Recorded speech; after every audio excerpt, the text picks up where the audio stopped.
আসসালামু আলাইকুম রহমতুল্লাহি ওয়া বারাকাতুহু। মসজিদে প্রবেশের পর সেখানে পালনীয় অনেক সুন্নাত অজ্ঞানতা বা অবহেলার কারণে আমরা পরিত্যাগ করে থাকি। এ ধরনের মৃত ও পরিত্যক্ত কিছু গুরুত্বপূর্ণ সুন্নত নিয়ে আজকে আমরা আলোচনা করব।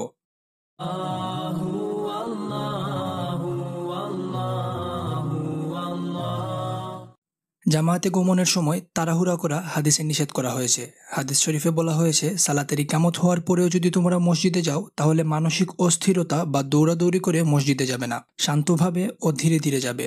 যতটুকু সালাত ইমামের সাথে পাও তা আদায় করবে, বাকিটা পরে নিজে আদায় করবে। হাদিস শরীফে বলা হয়েছে, ঘর থেকে সালাতের জন্য বের হওয়ার সময় থেকেই মুসল্লি সালাতের মধ্যেই থাকেন এবং আল্লাহর কাছে তিনি সালাতরত বলে গণ্য হন। যদি কেউ মসজিদে গিয়ে দেখেন যে পুরো জামাত শেষ হয়ে গিয়েছে, তাহলেও তিনি জামায়াতের সওয়াব পাবেন। মসজিদে প্রবেশ করার পর আগের কাতারে জায়গা থাকা সত্ত্বেও পেছনের কাতারে দাঁড়ানো কঠিনভাবে নিষিদ্ধ এবং এটি গুনাহের কাজ।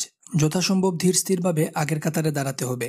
এতে ইমাম এক রাকাত শেষ করে ফেললেও কোনো ক্ষতি নেই। আমরা মসজিদে রাকাত গণনা করতে যাই না, সওয়াব অর্জন করতে যাই। তাড়াহুড়ো করলে পিছনের কাতারে দাঁড়ালে গুনাহ হবে, আর শান্তভাবে আগের কাতারে দাঁড়ালে সওয়াব বেশি হবে।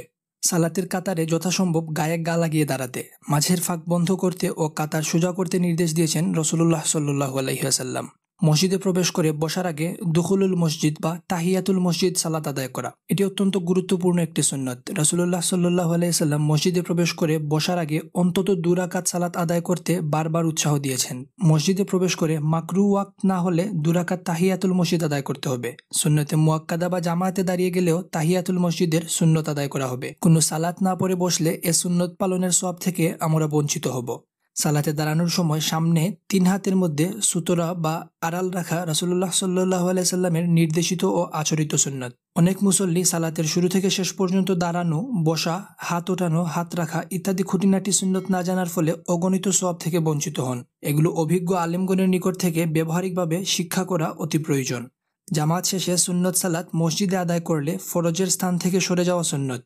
ইমাম আবু হানিফার মতে ইমামের জন্য যে স্থানে ফরজ পড়েছেন সে স্থানে অবস্থান বা সুন্নত আদায় মাকরুহ। তিনি বলেন, জোহর, মাগরিব ও ইশার সালাতে ইমামের জন্য সালামের পর স্বস্থানে বসে থাকা মাকরুহ। তার উঠে যাওয়া আমার পছন্দ। ফজর ও আসরে ইচ্ছানুসারে উঠে যাবে অথবা ঘুরে বা মুসল্লিদের দিকে মুখ করে বসে থাকবে। জোহর, মাগরিব ও ইশার পর তাতাউ বা ঐচ্ছিক সুন্নত আদায় করতে চাইলে সে মুসল্লিদের পেছনে বা যেখানে ফরজ পড়েছে সেখান থেকে ছাড়া মসজিদের অন্য কোথাও তা পড়বে। মুক্তাদিগণ যদি স্বস্থানে সুন্নত আদায় করেন তবে এতে অসুবিধা নেই, তবে 2-1 পা সরে যাওয়া তাদের জন্য উত্তম।